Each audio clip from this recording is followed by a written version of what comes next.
Hey you, and welcome. My name is Mike, and in this old episode, we are going back to the bread and butter, spread it on, of true crime, with another one of those nightmare fuel serial killers. We got David Carpenter. There's a great line in the movie The Lost Boys, when the grandfather says, if all the corpses buried around here were to stand up at once, we would have one hell of a population problem. That line could have just as easily been said about San Francisco. Like, if there was ever a serial killer hall of fame, San Francisco would need its own darn wing. Today, I'm talking about a guy who would very much be in there. And while he doesn't have the numbers of fellow San Franciscans, Joseph James D'Angelo, or like the notoriety of the Zodiac, David Carpenter stands apart in just how obsessed with killing he was. He be, maybe. Some people love baseball, right? Others gardening, but not this guy. Wait till you get a load of him. Nothing could or would deter him from satisfying his sick-ass appetite for control. So, let's dive in and give it a go.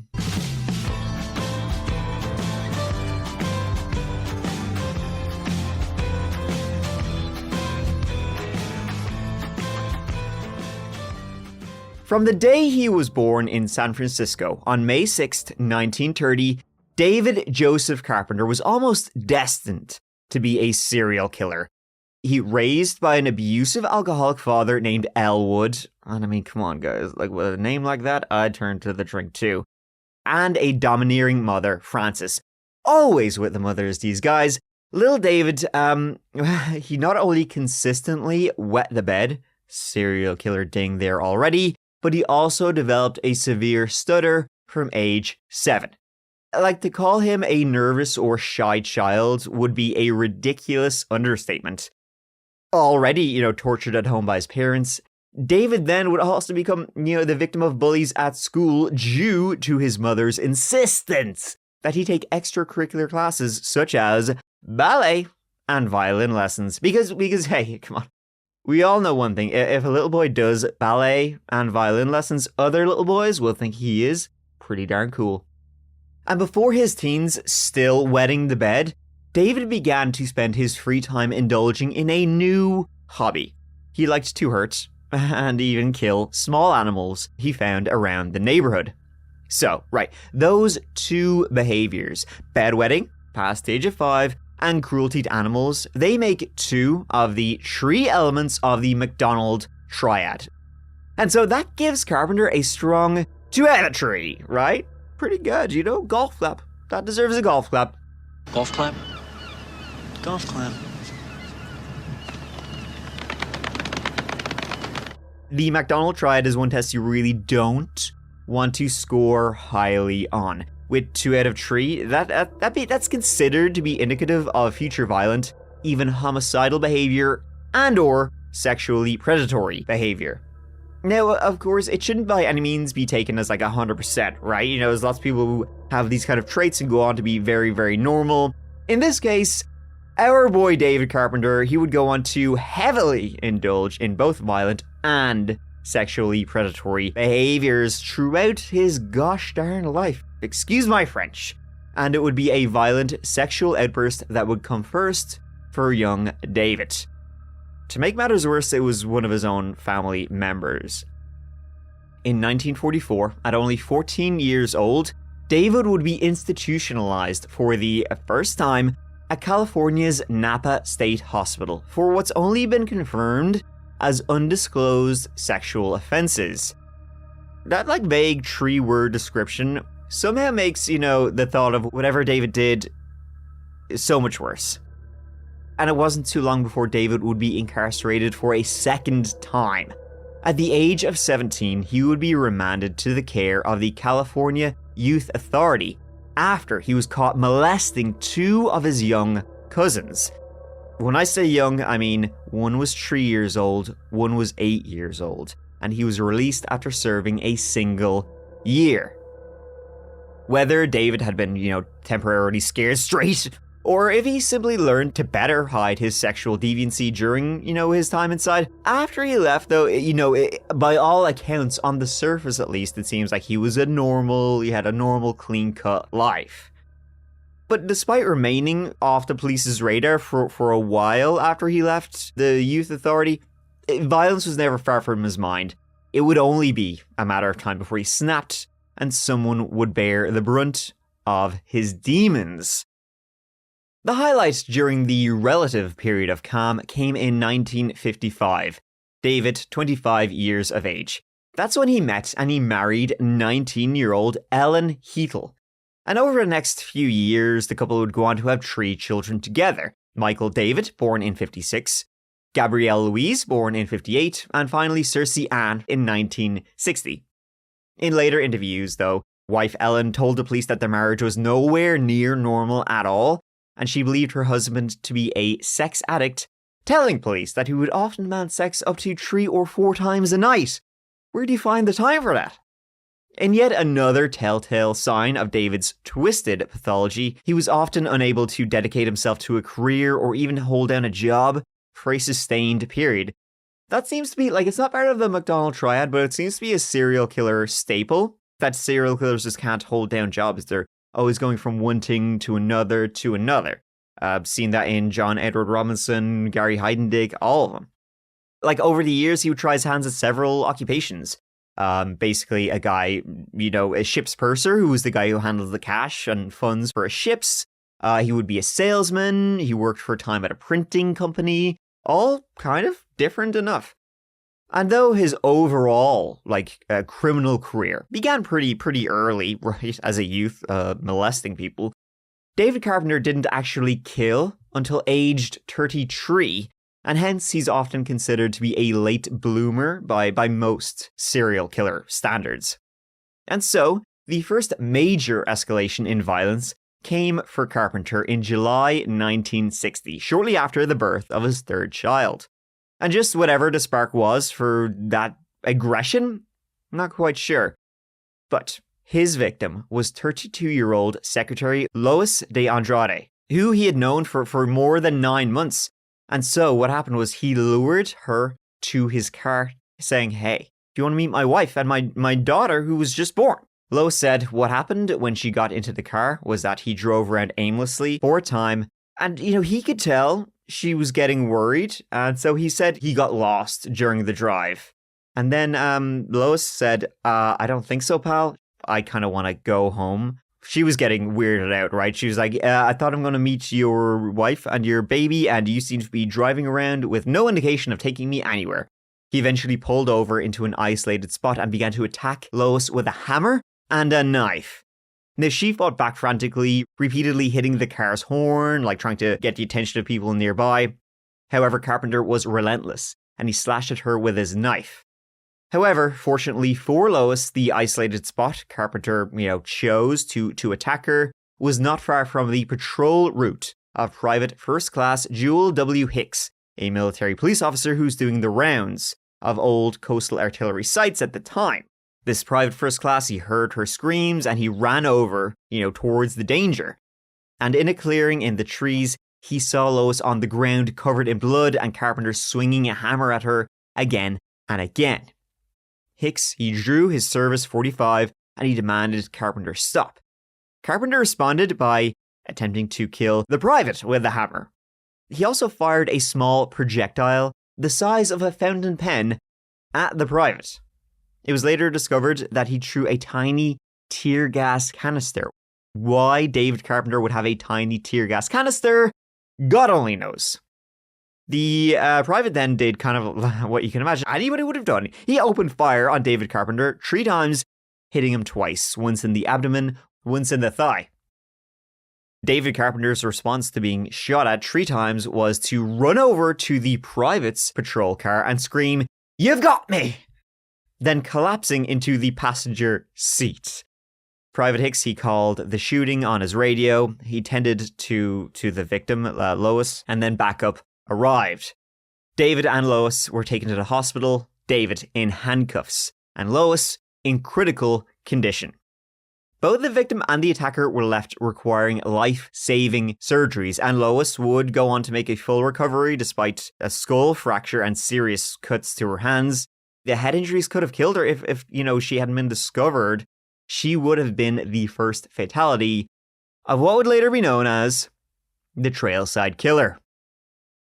David Carpenter was transferred to the San Francisco County Jail before being indicted by a federal grand jury for one count of attempted murder for the attack on Lois, and 2 further assault charges for the attempted attack on Private Hicks. Perhaps knowing a trial would be completely pointless, his guilt was kind of nailed. Carpenter pleaded guilty, and the attempted murder charge was dropped. In March 1961, Carpenter was sentenced to 14 years in federal prison, and he was also due to undergo psychological analysis. And this analysis would conclude that David Carpenter had the IQ of 125 and likely had a sociopathic personality disorder.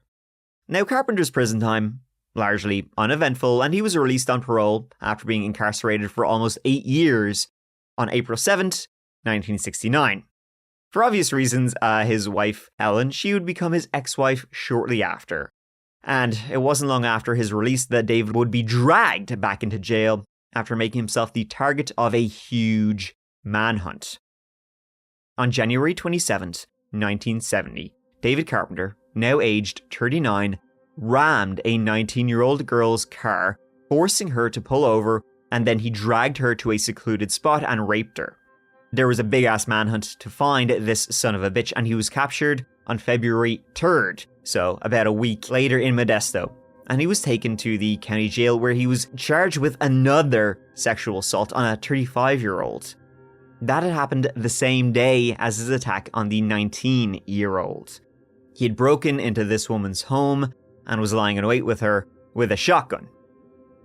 The same day as his arrest, after he attacked these 2 women, on the 3rd of February, he also kidnapped another woman and her baby and raped the woman. This woman would later tell the police investigator that he was very kind to the child, so...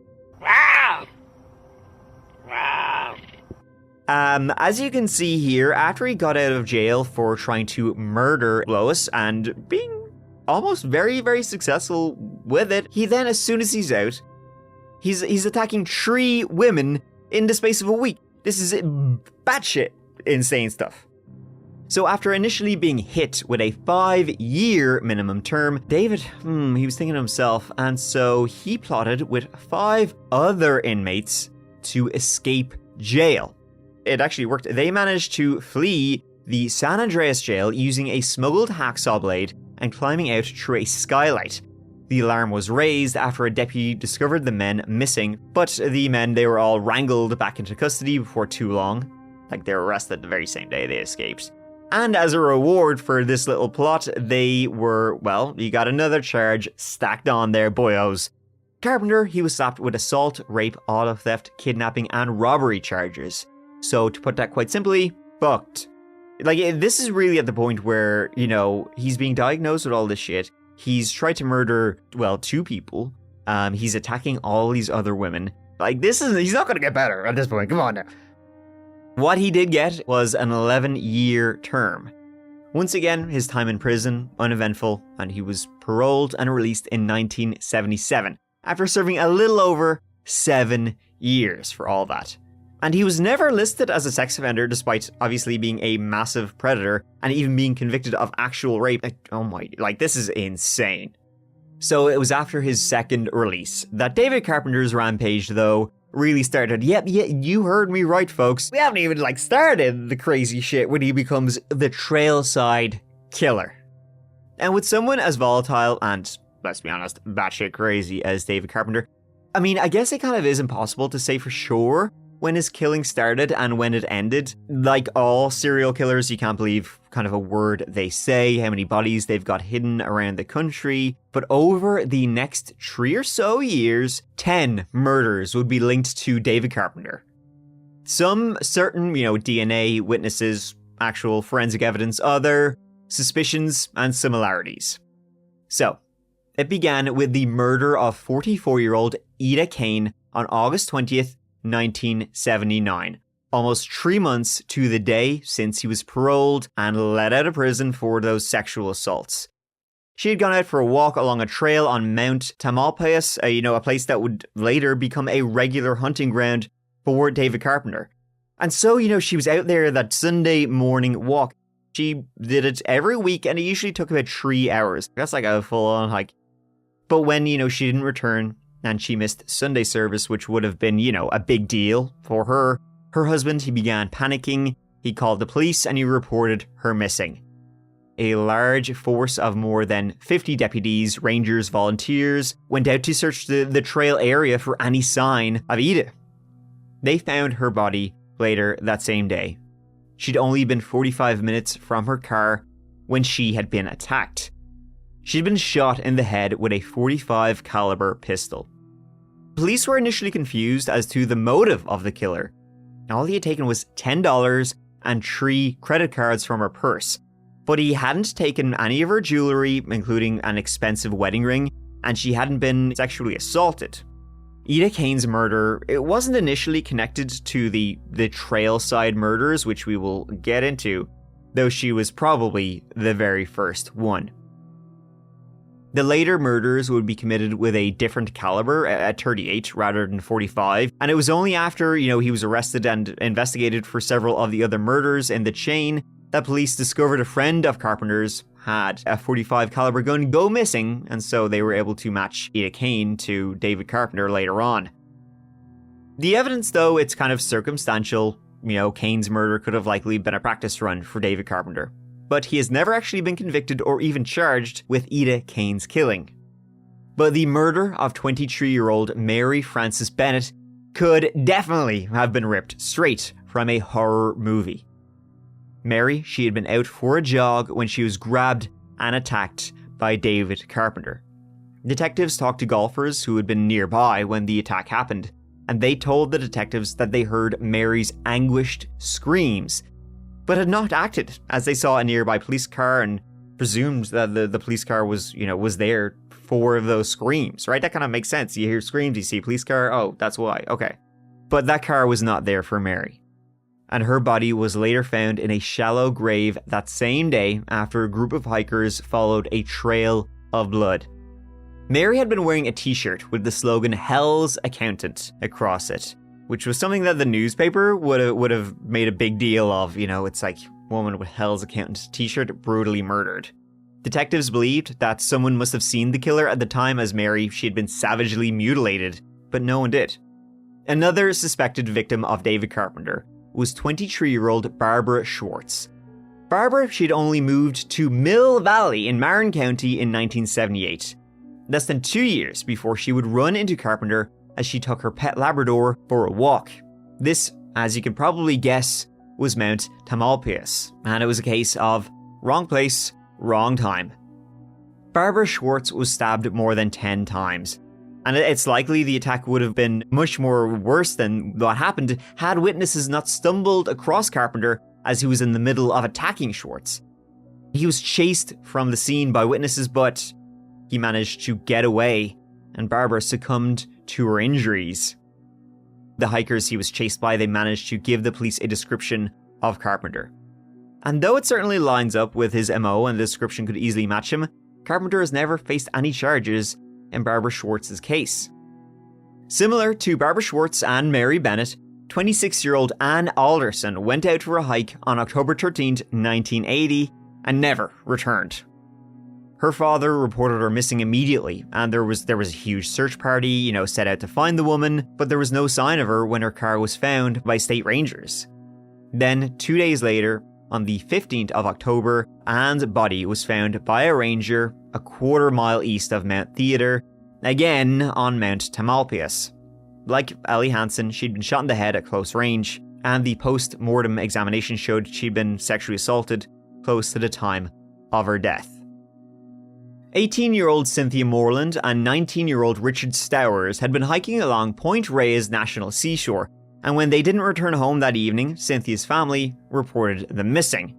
Now, police initially refused to get involved as they assumed the young couple were just off somewhere together, they were likely safe, and they would return home when they were good and ready.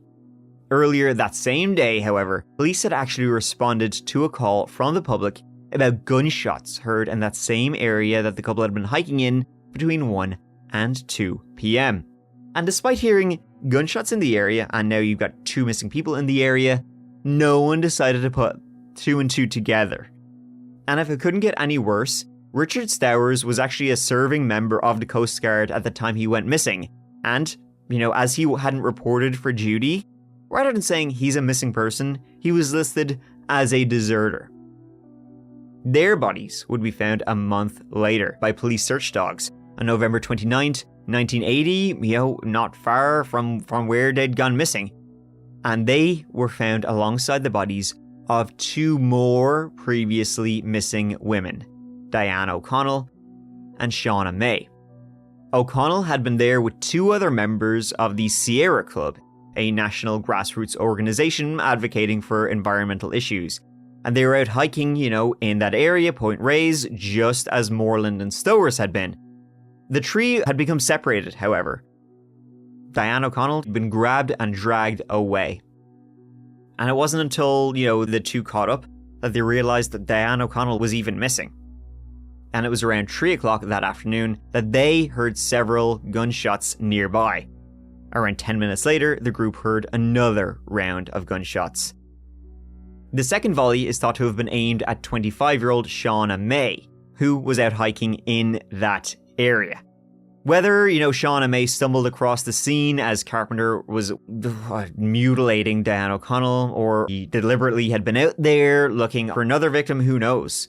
But he killed 2 people who were completely separate from each other within minutes of each other. By the way, these are some of the victims David Carpenter will be charged with. On the last weekend of March 1981, 2 students from the University of California, Stephen Hurdle and Ellie Hansen, went camping in Henry Cowell Redwood State Park in the Santa Cruz Mountains. After spending the Saturday evening in the park and visiting nearby Monterey on Sunday morning, they returned to the park at around 4 in the afternoon and decided they'd go for a hike and take in the views of the park. As they meandered along a well-worn trail about a mile from a popular observation deck, they passed by David Carpenter. Carpenter was headed towards the observation deck in the opposite direction of the couple, and so, they passed by each other without saying a single word. And so, after sitting and taking in the view at the Cathedral Redwoods, Hansen and Hurdle decided to head back before they lost the light, and so they began to retrace their steps. However, not far from the point where they had crossed paths the first time, the couple once again came upon Carpenter, and he again was walking by them in the opposite direction. This time, however, they stopped and spoke for a couple of minutes. David Carpenter was like, "Hey, see you guys again, we crossed paths again." However, before either Stephen Hurdle or Ellen Hansen could even think of anything to say in reply to this, David pulled out a black revolver from his jacket and he pointed it at the couple. His next words were, "Do what I say." Hurdle instinctively raised his hand, but Carpenter ordered him to drop them. He didn't want anybody to know he was holding them up. He repeatedly told the couple to do what he said, and they wouldn't be hurt. As he tried to wave Hurdle to follow him down a hill, Ellen Hansen told him not to listen to the man. Ellen probably had a better idea that if we follow this guy, we're both gonna die. Stephen Hurdle pleaded with David Carpenter to just let them go. David Carpenter, in response to this, went up to Ellen Hansen and told her clearly, "I want to rape you." After a brief back and forth exchange with the couple edging away from David Carpenter's black revolver, Stephen Hurdle slipped, lost his footing for a moment, and that sudden movement made David Carpenter open up. Stephen Hurdle later told investigators that he felt a sudden jolt of pain and said he felt as though he'd been hit in the neck with a sledgehammer. He felt a similar pain in his hand, and then he blacked out. He woke up upon hitting the ground, and the first thing he saw was Ellen Hansen lying next to him, her head in a pool of blood. He fought up to his knees, and he held Ellen's head in his hands, but she was dead. There's nothing he could do. She'd been hit twice in the head, and once in the shoulder, at close range. It was then he realized that David Carpenter was still there, just standing a couple of feet from him, his back to the couple. David Carpenter must have thought they were both already dead. So with David Carpenter's back to him, Stephen Hurdle managed to make it to his feet, and he ran. He ran towards the observation deck, which wasn't too far away, thinking there'd be people there, and luckily he was right. He came crashing into a father and son. The people he met on the observation deck, they said, yeah, we also ran into David Carpenter. And they had seen David Carpenter whip out binoculars and look at the direction of Stephen Hurdle and Ellen Hansen. So while some of the passers-by decided to, help Stephen Hurdle, they were putting pressure on his neck to stop the bleeding, one went in search of Ellen Hansen. And along the trail, he came into contact with David Carpenter. All David Carpenter had to say was, someone had been shot. And then he started walking towards the observation deck where Stephen Hurdle was getting medical assistance from passers-by. Stephen was obviously terrified seeing David Carpenter walk towards him. He pointed at him, he started screaming and shouting, saying this is the guy who tried to kill me and had killed my girlfriend. David Carpenter said nothing, simply walked away. By the time the police arrived, David Carpenter was already long gone. Stephen Hurdle would make a full recovery. The bullet was within 2 inches of his heart. Stephen Hurdle would be a major factor in arresting David Carpenter for the horrific crimes he was committing. His final victim would be 20-year-old Heather Skaggs. And Heather was unlike most of his other victims. She actually had more in common with his very first victim, remember the secretary Lois de Andrade. She was in fact a co-worker of Carpenter's. It was on the 2nd of May 1981 that she was last seen alive, after telling her boyfriend she was going to see co-worker David Carpenter about a used car. She went off to meet with David Carpenter about this used car, and she was never seen again. She was later found about 3 weeks later, on May 24th, 1981 in Big Basin State Park. Due to the decomposition, the identification took a couple of days, and they had to rely on dental records, and it was determined she'd been sexually assaulted prior to her death. So you had all of these list of murders, some with witnesses, some without witnesses, and some circumstantially connected to David Carpenter. And so that's when, word was spreading of the Trailside killer. During this time, John Edward Douglas, who would later go on to write the book Manhunter, which I'm sure you're probably familiar with, the TV show, he was there trying to profile this Trailside killer. The profile for the Trailside killer went a little something like this.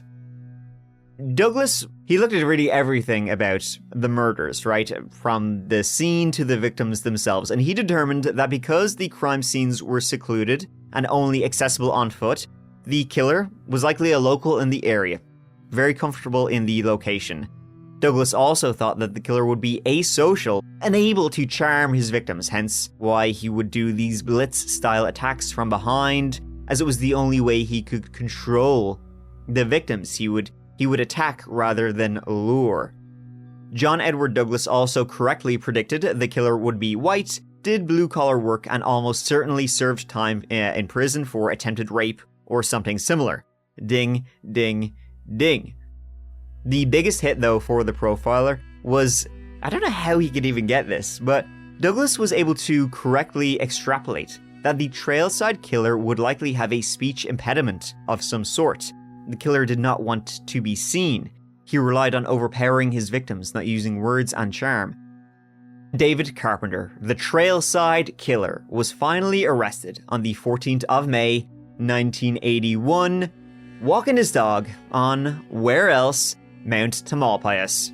At this point, he'd been on the police's radar for about 2 weeks, and he was arrested while just out for a hike. Who knows, probably looking for more victims. David Carpenter's first trial didn't take place until May 1984 due to numerous delays, including having the trial moved to Los Angeles due to the notoriety of David Carpenter by that point. And his first trial, because there'd be two, was for the murders of Ellen Hansen and Heather Skaggs and the attempted murder of Stephen Hurdle.